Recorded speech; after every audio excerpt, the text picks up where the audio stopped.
Hey there, music lovers. Today, we're diving into the recent drama surrounding BTS and the Grammy Awards, and it's a fascinating look into the world of pop music and the challenges of representation. So, buckle up, because this is going to be a wild ride. First things first, let's talk about BTS. These guys are a phenomenon, right? They're the biggest pop act in East Asia, and their influence is felt across the globe. But here's the thing. They've decided to boycott the 2027 Grammy Awards, and it's all because of a new award category. Now, I think this is a really interesting development, and it raises some important questions about the music industry and its treatment of Asian pop. The new category in question is the Best Asian Pop Music Performance Award.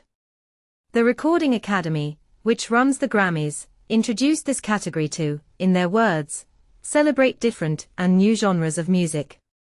But here's where it gets tricky. Asian pop is far from new.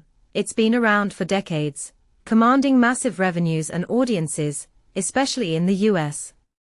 So, when this new category was announced, there were concerns that it could end up ring-fencing Asian pop artists away from contention in the top categories.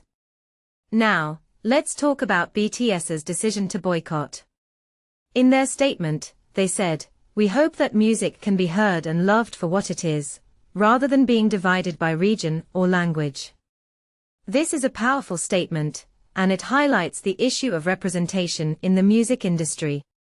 Asian pop artists have traditionally been ignored by the US-centric awards show, and BTS's win for Best Song Written for Visual Media at this year's ceremony was a significant moment.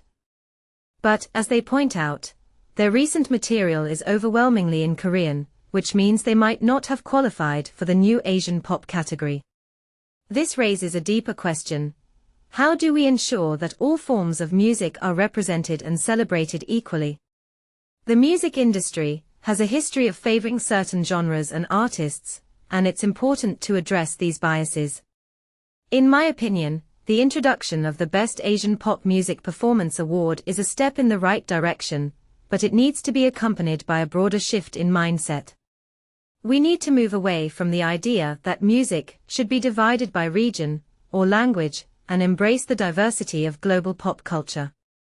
Now, let's talk about the bigger picture. The Grammys have a history of being criticized for their lack of diversity and representation. This year, they made history by awarding a Spanish-language album for Album of the Year, which is a significant step forward. But as BTS points out, there's still a long way to go. We need to continue pushing for more inclusive and diverse categories, and we need to ensure that all artists, regardless of their background, have an equal opportunity to be recognized and celebrated. In conclusion, BTS's boycott of the Grammys is a powerful statement about the need for representation and diversity in the music industry. It's a call to action for all of us to think about how we can create a more inclusive and equitable space for all artists. So, what do you think? How can we ensure that all forms of music are represented and celebrated equally? Let me know in the comments below, and don't forget to like and subscribe for more thought-provoking content.